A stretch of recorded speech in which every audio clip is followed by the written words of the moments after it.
Hello student, मैं Raghu sir आपको SST पढ़ाने आया हूं। अगर आप क्लास 10 के अपीयरिंग बोर्ड स्टूडेंट हैं, अपीयरिंग स्टूडेंट हैं, तो यह वीडियो आपके लिए है और यह आपके लिए रामबाण है। एसएसटी में 80 में 80 मार्क्स लाने के लिए इससे अलावा सटीक समाधान आपके पास कुछ भी नहीं है और यह बहुत ही अच्छा वीडियो है जो आपके लिए सौभाग्य से आपको पहुंच रहा है। You are the luckiest one. अब चलिए हम विदाउट वेस्टिंग टाइम हम सीधा टॉपिक पर आएंगे, क्योंकि आपका एग्जाम एट हैंड है, इसलिए सबसे जरूरी बात है कि वही चीज बोला जाए जो आपके एग्जाम के लिए जरूरी है। और आजकल के बच्चे भी वैसे एसएसटी पर तो ध्यान देते नहीं हैं और बस मैथ, फिजिक्स, साइंस के ऊपर कंसंट्रेट करते हैं। एसएसटी के लिए वो वीडियो पर ही डिपेंडेंट रहते हैं, इसलिए बहुत सारे बच्चों के रिक्वेस्ट पर हम वीडियो बना रहे हैं। चलिए हम समय नहीं वेस्ट करते हुए डायरेक्ट पॉइंट पर आते हैं। अब ये चलते हैं कि बच्चों को एसएसटी में जो सबसे बड़ा फियर फैक्टर होता है वह हिस्ट्री होता है, और हिस्ट्री में भी खास करके rise of nationalism in Europe, यानी यूरोप में राष्ट्रवाद। हम अपने यहाँ के राष्ट्रवाद को तो उतना समझ नहीं पाते हैं, यूरोप समझना है, थोड़ी बहुत परेशानी तो होगी, लेकिन चलिए कोई बात नहीं है। अब इसकी शुरुआत हम करते हैं फर्स्ट चैप्टर से। आपका first chapter rise of nationalism in Europe, यानी यूरोप में राष्ट्रवाद, इसकी शुरुआत एक पिक्चर से होती है। यह पिक्चर जो है वह फ्रेडरिक सेरियो के द्वारा 1848 में पेंट किया गया था, जो एक फ्रेंच आर्टिस्ट रहते हैं। उन्होंने 4 सीरीज का पेंटिंग करते हैं, जिसमें यह पेंटिंग बहुत ही पॉपुलर होता है। अब यह पेंटिंग के पीछे मेन रीजन क्या है कि वह पेंटिंग बनाते हैं जो आपके फर्स्ट पेज पर दिया गया है। इस पेंटिंग में उन्होंने एक स्टैच्यू ऑफ लिबर्टी डिजाइन किए जो पहले ही से था। अब उसमें सभी यूरोप, अमेरिका एवं विभिन्न कंट्री के लोग अपना अपना नेशनल कॉस्ट्यूम पहन के, और इसके अलावा आप फ्लैग लेकर वह होमेज अर्पित करने जाते हैं। स्टैच्यू के एक हाथ में टॉर्च है, दूसरे हाथ में चार्टर है जो संविधान का प्रतीक है, टॉर्च ज्ञान का प्रतीक है।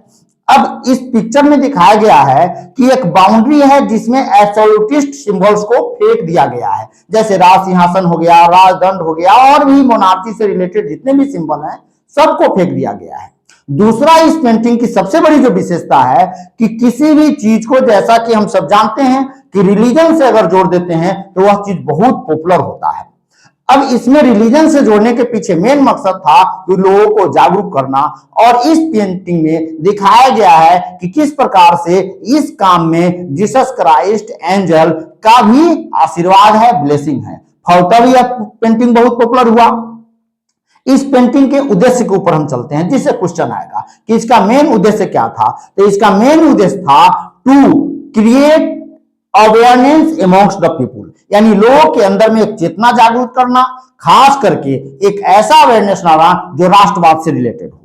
अब इसका दूसरा पहलू क्या है कि एक एबोलिशन ऑफ एब्सोल्यूटिस्ट, यानी एब्सोल्यूटिस्ट को 100% एबोलिश करना। एब्सोल्यूटिस्ट का मतलब होता है कि सरकार या सत्ता का ऐसा रूप जिसके ऊपर किसी का नियंत्रण नहीं हो। अब हम इसका तीसरा पहलू के ऊपर चलते हैं कि एक यूटोपियन विजन देना। तो यूटोपियन विजन दिया गया, जिसका मतलब होता है कि खास करके एक ऐसा राष्ट्र हो जिस राष्ट्र में संविधान हो, चार्टर हो, इक्वालिटी बिफोर लॉ हो, डेमोक्रेटिक राइट हो। अब इस प्रकार के लोगों के अंदर में भावना जागृत होने लगी। खास करके इसमें आपको जो मेन कंट्री था वह कंट्री आपको जर्मन स्टेट है, 2 सिसिलीज है, किंगडम ऑफ 2 सिसिलीज है, लोम्बार्डी है, पोलैंड है, आयरलैंड है, इंग्लैंड है, यानी यहां के लोग अब जागरूक होने लगे। अब हम इस पर चलते हैं, थोड़ा सा आपको बोर्ड के ऊपर डिस्कस करते हैं और खास करके क्वेश्चन आंसर पर डिस्कस करते हैं कि किस प्रकार से इस टॉपिक से आपको कितना क्वेश्चन आ सकता है, और आपको सिर्फ इसको सुनना है, मन लगाकर सुनना है बस। अब सबसे पहले चलते हैं the rise of nationalism in Europe, यानी यूरोप में राष्ट्रवाद। एक पिक्चर है, people of Europe and America है, खास करके जिसके बारे में बता चुके हैं। ऑफरिंग होमेज ऑफ लिबर्टी, जो अपना लिबर्टी होमेज अर्पित कर रहे हैं स्टैच्यू के पास। Torch in one hand and charter right of men and women in other hand, दूसरे हाथ में चार्टर है। स्त्री और पुरुष दोनों के अधिकारों की चर्चा है। अब करा फ्रेडरिक सेरियो कौन थे? एक फ्रेंच आर्टिस्ट थे, जिसके बारे में बता चुके हैं। 1848, इसको याद रखना है। कब पेंटिंग किए, कितना सीरीज पेंटिंग किए? तो 4 सीरीज पेंटिंग किए, नेचुरल है। अब है an image shattered symbols of absolutist institutions. अब एक इमेज है जिसमें सारा पिक्चर सिंबल को शैटर्ड यानी बिखरा दिया गया है, फेंक दिया गया है।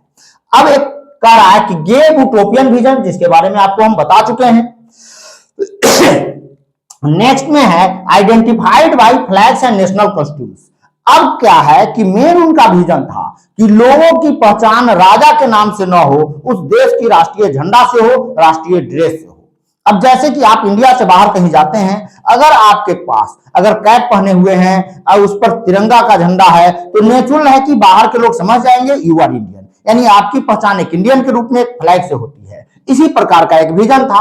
Identified by flags and national costumes. अब कह रहे हैं कि इसके फॉलो करने वाले कौन लोग थे, तो जर्मन पीपुल थे, ऑस्ट्रिया का लोग था, kingdom of two Sicilies, Lombardy, Poland, England and Ireland थे। अब नेक्स्ट में है कि इमरजेंस ऑफ नेशन स्टेट। इससे फायदा क्या हुआ, यानी एक नए राष्ट्र की परिकल्पना हुई, इमरजेंस हुई, यानी एक नया राष्ट्रवाद का उदय हुआ, नया सोच आया, राज्य का नया कंसेप्ट आया। अब कह रहा है plebiscite a direct vote by people to accept और रिजेक्ट ए प्रपोजल, यानी एक ऐसा है प्लेबिसाइट, एक वर्ड आता है व्हाट इज प्लेबिसाइट, तो आपको लिखना है कि एक direct vote by people to reject और एक्सेप्ट एनी प्रपोजल। अब हम चलते हैं इस टॉपिक से रिलेटेड क्वेश्चन क्या आ सकता है। तो सबसे पहला क्वेश्चन आएगा हु वाज अर्नेस्ट रेनन, और इस साल का यह सबसे विवियन क्वेश्चन है। यह क्वेश्चन आएगा ही ऑब्जेक्टिव के रूप में, just note it down lest you should not forget it. यह क्वेश्चन आएगा who was Ernest Renan. Ernest Renan कौन था, एक फ्रेंच फिलोसोफर था। What did Ernest Renan introduce, Ernest Renan introduce क्या किया, अर्नेस्ट रेनन इंट्रोड्यूस किए व्हाट इज नेशन। अब व्हाट इज नेशन और लोगों को बताए कि राष्ट्र होता क्या है। इसके लिए उन्होंने एक लेक्चर दिए सोरबोन यूनिवर्सिटी में 1882 में, इसको याद रखना है। हु वाज फ्रेडरिक सोरियो, जिसके बारे में बहुत बार पहले बता चुके हैं। फ्रेडरिक सोरियो फ्रेंच आर्टिस्ट था, 1848 में वो पेंटिंग किए।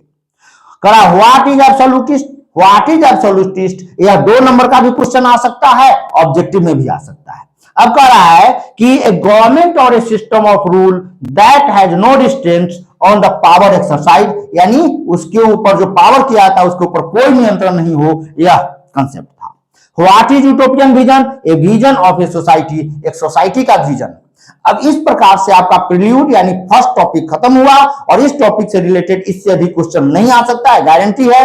आप 2 बार इस वीडियो को देखिए और बी रिलैक्स, आप एकदम रिलैक्स रहिए, मार्क्स आपको 100% आएगा ही और हम दिलाएंगे ही। और एक वीडियो में हम 3 सेट, हिस्ट्री का 3 सेट, ज्योग्राफी का 3 सेट, पॉलिटिकल साइंस का, सिविक्स का 3 सेट, इकोनॉमिक्स का 3 सेट दे देंगे, और वह तीनों को कर लीजिए, गारंटी है not a single question would be left. यह 20 साल का मेरा एक्सपीरियंस बोल रहा है, और जिस कारण से स्टूडेंट का इतना डिमांड था। Thank you.